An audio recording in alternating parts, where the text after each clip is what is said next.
Okay, so let's talk about wood cutting boots. I'm kind of an extreme example of someone who really needs a good supportive boot. I've used these. We're just going to call these all China boots. I think they're all basically made in China, even though they say that some of them, like I think these ones actually said they were made in the USA, but they're sourced from overseas or sourced from materials around the world or something like that. But basically, all these boots are all about the same. These ones are Red Wing. These ones have lived an extremely hard life. I think this is a 9-inch logger boot here. So we'll get into the cons of these ones first, because I think this is what most people will relate to. First thing, the leather is very thin in these. They're not very supportive. They will not last very long. These boots I wore for 3 to 4 summers, because when I was in college, I was mainly just cutting in the summer. So every day, all summer, when I was home from school, I used these boots. They were okay. They'll do the job, but they're not the best option. If you're a serious cutter, or if you care about your feet and want what is best. So the problems with these: thin leather, poor support. The lifespan is pretty short on them. They do not have a very good heel retention, and when I get to these other ones, these custom made boots, I'll show you why the heel retention is much better in these than in these. So my biggest complaints of these we'll look at. So that's the heel. The heel has just totally been blown out in there. So my heel actually wears inside there on the little plastic little cuff thing that's in here that they sew in there. I was having to use an insole in these. These are good. A good stock insole that you can put in your shoes or your boots. These make a difference. You're going to need to put an insole in these. I feel like that makes them a little bit better, but it's nowhere near the level that these are at. These ones don't even need an insole. So the heel wears out. The other thing I really don't like about this style of boot is this lining in here. They do this lining because it's cheaper and it's more comfortable. So like this boot is meant to be tried on the store, fits great. Then you can just, there's minimal break-in period. They're going to feel good from day one. And as time goes on, they'll get looser and looser and looser. Then you'll start having problems like, the heels blowing out. Both heels are blown out.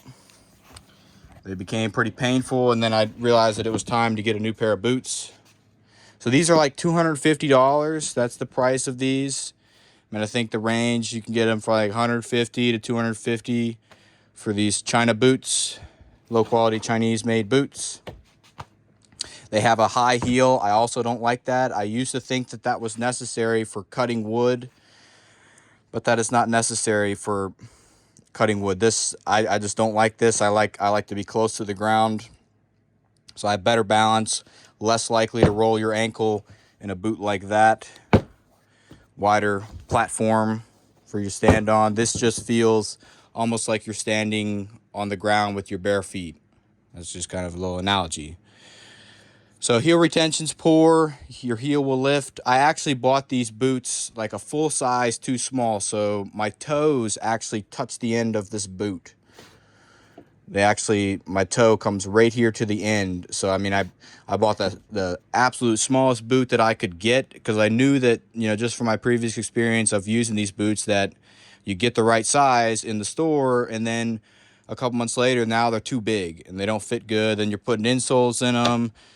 You're just trying to do stuff to fill up volume, and that's only a short-term solution. So let's talk about what I feel is the best solution. So these are a JK boot. There's a JK logo. These are an OT. This is a custom-made boot. They're made in Washington State, Spokane, Washington. Yep. I opted for these because I have a low calf insertion. Most of their boots, they're offering like a Super Duty, which is more like a logger boot, has that thick, tall heel like this one. But I really needed a boot that was shorter. I want an 8-inch. 8-inch is really the max that I can go, because since my calf insertions are so low, the upper part of the boot, if I got a 10-inch, it'd be like this, and then the boot would fit sloppy. You don't need a super tall boot to get good support. I think 6 to 8, 8 is better, but 10-inch is not necessary. I think that's just what most people don't have super low calf insertions like me, so they don't have that problem. And I think that's why that's their kind of stock option. These were a stock boot. I'm wearing a size 8.5 wide in these because my feet are kind of wide. I'll show. I have kind of a wide shaped foot, a very thin, narrow heel. So for me, boots have always been an issue. Tennis shoes, boots, all of that's always been an issue for me. And I finally just said, you know, like, I'm not going to waste my money and buy another pair of these boots that I know are not going to last very long, that are going to be uncomfortable within a couple of months. So I went ahead and spent, I think these were $540 for these, and that was the best purchase that I ever made. Like, by far. This is like, I don't ever wear those boots anymore unless I'm doing like heavy shovel work. I think the only downside to this boot, if I'm doing a lot of digging with the shovel, the sole here is kind of thin, so that's the only thing that I'd say that's not so good about this boot here, is if you're digging. But I'm not doing that very often. I'll just wear those if I know I'm gonna be doing some digging, but I don't do that very often. So first, let's talk about the heel retention, because that, to me, that's the most important part. You have to have a boot that pulls your heel into the back of the boot so that your foot is not moving around in there. The movement inside the boot is what causes all the blisters and stuff, which I think we all know. So having a boot that actually secures your heel into the back of the heel pocket is very important. And you can kind of, let me grab this one so we have a mirror comparison. So you can just look at the shape of both of these boots, and you can just see how much more closely that this resembles what your foot actually is shaped like. This one, not good. This one, you can see there's actually a little heel cup in here. There's a heel cup for your heel to sit in, so that it's pretty much impossible for your heel to lift because it's shaped like this, just like the shape of your heel. So that's the first part of the heel retention. The second part is the way that these laces actually pull your foot back. So you notice the first hook here is here on this boot. And then if we scroll over to this one, see how much higher it is. This is only just to hold the cuff shut. These upper ones are really just only to hold the cuff shut. But since the way that this one was sewn and designed, it actually, these laces kind of lock your foot down, these lower ones here. And then this one also gets you a little bit more tension. Since it's placed lower, it gets you a little bit more tension so that your heel cannot move. So that's that. You can kind of see the imprint of my ankle here. So that was the biggest problem for me when breaking them in, because I have kind of bony, thin ankles. That was the real only troublesome spot when I was breaking them in. So I just wore them for a couple hours a day, then switched back to those for the rest of the day so I didn't tear my feet all up. So I'd say a realistic timeline to break in a pair of boots like this is like 2.5 weeks, where you don't totally destroy your old ones before getting these, so that you can still switch back to the ones that are not going to tear your feet up as bad when you're trying to break in your new boots. You also can notice here that the shape, I mean, these boots that were not this shape here when I bought them, they were much more shaped like your traditional shoe. It's just my foot has been in this boot for so long, you can actually see the bone behind my pinky toe, and that's where my pinky toe is in this boot. And that's where my big toe here was, stretching the leather there. So this boot actually, changed shape just because I, wore them a lot, wore them pretty hard. But this one is just much more closely resembles the shape of my foot. The toe box is straight. There's plenty of room up here for your toes. but mainly that the toe box was straight and the boot was wide enough.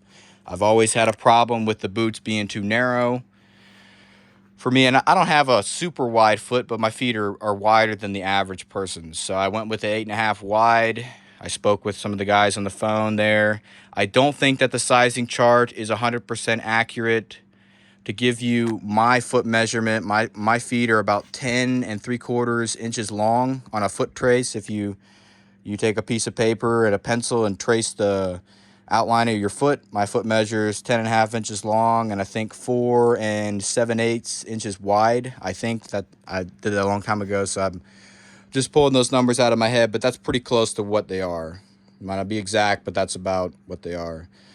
So for me, the sizing chart was not accurate. It said that I wore a size 9.5. I ordered a pair of Super Duty S's, which are a low heel Super Duty, so kind of similar to this, but it has a sole that they actually nail on, and a midsole, and then this upper sole here was a totally different piece of rubber. I sent those back, and I really wanted to get a pair of boots as quick as I could because I needed them, because these were just causing so many problems. Just poor support, constantly rolling my ankles. I had to always be super careful about where I was stepping, whereas these, I'm a lot closer to the ground. I have a wider footprint, better traction.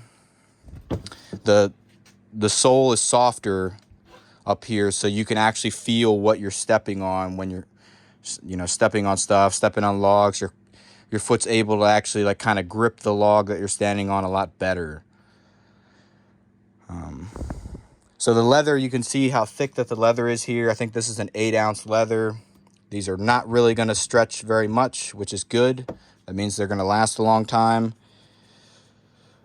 The ones that I have, like I said, these are the OT, or the JK OT boot. This is the honey sole. I don't see that the honey sole really wears any different. I mean, it's definitely no worse than these, because these also a pretty soft sole. So I just went with the honey soles because that's what they had in stock in the size that was right. So I ordered the 9.5 of the Super Duty S, way too big, trying to, abide by their sizing guide, but it was not correct. So I emailed them. Hopefully they're going to change that, but like I want my boots to fit snugly. So maybe they're kind of tailoring more to people who want a boot that's, fits more like a tennis shoe. I don't want that. I need a boot that's basically allows my foot not to move at all. It's not cutting my circulation off up here, being too narrow, but I just want the boot to be pretty much true to size. That's just what I like. The environment that I'm working in, always on side hills, always, on uneven terrain. So this, for me, is the best boot, in my opinion, for firewood cutting, hiking, any type of uneven terrain, walking on. This is by far the best, in my opinion. Now, there's other brands out there that also have, boots that are similar to this, and I'm sure the quality of them is also very good. The custom-made boot manufacturers that are out there in the Pacific Northwest, like Nick's, I guess White's, and who's the other one? Drew's Boots also makes some. They actually have, Drew's has one that's $350. That's, I guess it's the same type of boot, same type of construction, but it's actually made in Mexico. Well, I went with the JKs because they had some in stock, and I, always thought that these were a good looking boot as well.